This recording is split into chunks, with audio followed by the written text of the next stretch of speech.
পক্ষে কোৱা নহয় কাৰো বিপক্ষে কোৱা নহয় কিন্তু এজন সমাজকৰ্মী হিচাপে নিজৰ মতামতখিনি প্ৰকাশ কৰা সেইটো নিজৰ এটা কৰ্তব্য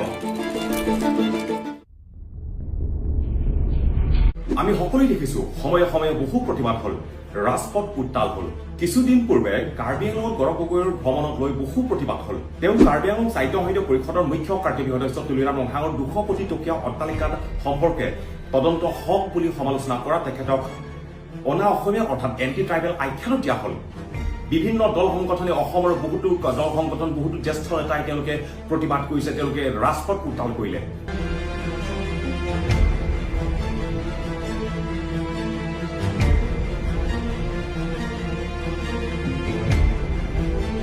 পিটু হাজৰিকাৰ দৰে মন্ত্ৰী হৰক হৈ উঠিল ঠিকই আছে ভাল লাগিছে তেওঁলোকৰ অসমীয়া খিলঞ্জীয়া জনজাতীয় লোকসকলৰ প্ৰতি যি মৰম যি চিন্তা সেয়া আমাৰ বাবে বৰ ভাল লগা কথা কিন্তু এটা কথা কাৰ্বি ভূমি কেৱল থলুৱা জনগোষ্ঠীৰ লোকসকলৰ বাবেহে কিন্তু বৰ্তমান সময়ত বহিৰাগত মাটি কিনিবলৈ দিয়া হৈছে বহিৰাগত লোকসকলক স্থায়ী বসতি স্থাপন কৰিবলৈ দিয়া হৈছে আম্বানী আৰু আদানীক বৰপিৰা পাৰি দিয়া হৈছে কাৰ নেতৃত্বত এয়া তুলিৰাম মহাং আৰু হিমন্ত বিশ্ব শৰ্মাৰ ডাঙৰ নেতৃত্বত সেইখিনি হৈছে মুকেশ আম্বানী ডাঙৰীয়াই অসমত CBG অৰ্থাৎ নাইপাৰৰ পৰা যিটো বায়োফুয়েল হয় নাইপাৰৰ পৰা বায়োফুয়েল উৎপাদন কৰাৰ কথা ঘোষণা কৰিছে আমি অহা 15 দিনত কাৰ্বি আংলঙত তেখেতক মাতিও দিম সো দ্যাট CBG কেন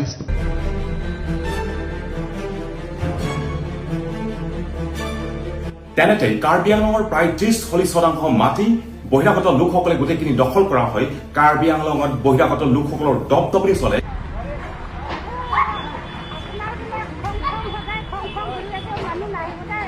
কাৰ্বিসকলৰ ওপৰত অত্যাচাৰ হয় খিলঞ্জীয়াৰ ওপৰত অত্যাচাৰ হয় কাৰোবাৰ প্ৰাণ হেৰাবলগীয়া হয় কাৰ্বিসকলৰ তেজ পৰিবলগীয়া হয় কিন্তু সেই একেটা সময়তে কাৰ্বি আংলঙৰ পিজিআৰ বিজাৰ ঘটনাটো লৈ পেলাই অৰ্থাৎ বেদখলকাৰী মুক্ত কৰাৰ স্বাৰ্থত খিলঞ্জীয়াসকলে একত্ৰিত হৈ পেলাই কাৰ্বি আংলঙত প্ৰায় 1.5-2 বছৰ ধৰি আন্দোলন কৰি আহিছে কিন্তু সেই খিলঞ্জীয়াসকলৰ দাবী পূৰণ কৰাৰ স্বাৰ্থত আজিলৈকে হিমন্ত বিশ্ব শৰ্মাৰ কোনো ধৰণৰ প্ৰতিক্ৰিয়া দেখা পোৱা নাই আৰু সেইখিনি পূৰণ কৰাৰ স্বাৰ্থত কোনো এটা সৰু পদক্ষেপ লোৱা আমি দেখা পোৱা নাই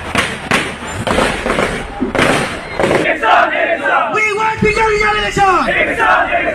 No election! জনগোষ্ঠীসকলৰ ভূমিক লৈ যিটো আন্দোলন সেই আন্দোলনৰ দাবী পূৰণ কৰাটো বাদ দিয়ক হিমন্ত বিশ্ব শৰ্মা ডাঙৰীয়া ৰাজ্যৰ আগত সভাত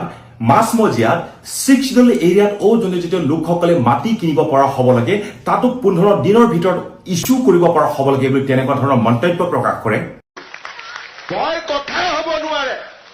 ইয়াতে আমি যিসকল আমি 6 শিডিউলৰ ভিতৰত আছো গোৰ্খা হওক অসমীয়া হওক আদিবাসী হওক আমি মাটি কিনিব পাব লাগিব মাটি বিক্ৰীও কৰিব লাগিব আমি যদি সাৰ্কুল অফিচত যাওঁ আমাৰ মাটি কিনা বেচা 15 দিনৰ ভিতৰত ৰেজিষ্টাৰ কৰি দিবই লাগিব সেই একেটা সময়তে ভাৰতীয় সংবিধানৰ 6ষ্ঠ অনুসূচীৰ অধীনৰ কাৰ্বি আংলং সাহিত্য সাহিত্য পৰিষদৰ স্বকীয়তা আৰু গৰিমা হ্ৰাস কৰি দিয়া হৈছে আৰু কাৰ্বি আংলং সাহিত্য সাহিত্য পৰিষদক ATM হিচাপে ব্যৱহাৰ কৰা মুখ্যমন্ত্ৰী হিমন্ত বিশ্ব শৰ্মা ডাঙৰীয়া আৰু কাৰ্বি আংলং সাহিত্য সাহিত্য পৰিষদৰ মুখ্য কাৰ্যবাহী সদস্য তুলিৰাম মহাং ডাঙৰীয়া তেওঁলোককৈ বেছি এন্টি ট্ৰাইবেলৰ আখ্যাপ অৰ্থাৎ অনাসমীয়াৰ আখ্যাপ আমি কাকনো দিব পাৰো আচলতে এওঁলোক হৈছে খিলঞ্জীয়াৰ অৰ্থাৎ জনগোষ্ঠীৰ প্ৰকৃত শত্ৰু কেৱল নিজৰ স্বাৰ্থ সিদ্ধি কৰা এওঁলোকে প্ৰকৃততে অনা অসমীয়া অৰ্থাৎ এন্টি ট্ৰাইবেল কিন্তু যিসকল জ্যেষ্ঠ নেতাই আৰু দল সংগঠনে ট্ৰাইবেলৰ প্ৰতি বা জনগোষ্ঠীৰ প্ৰতি মৰম দায়বদ্ধতা আৰু চিন্তা দেখুৱাইছে আজি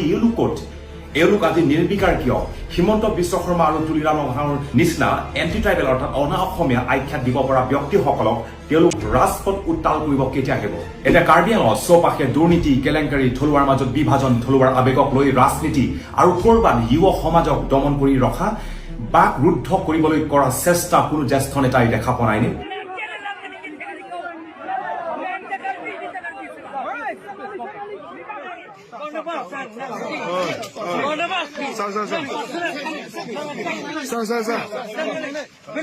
হিমন্ত বিশ্ব শৰ্মা চৰকাৰৰ এই কাৰ্য গ্ৰহণযোগ্য নহয় আৰু কাৰ্বি আংলং খিলঞ্জীয়াসকলৰ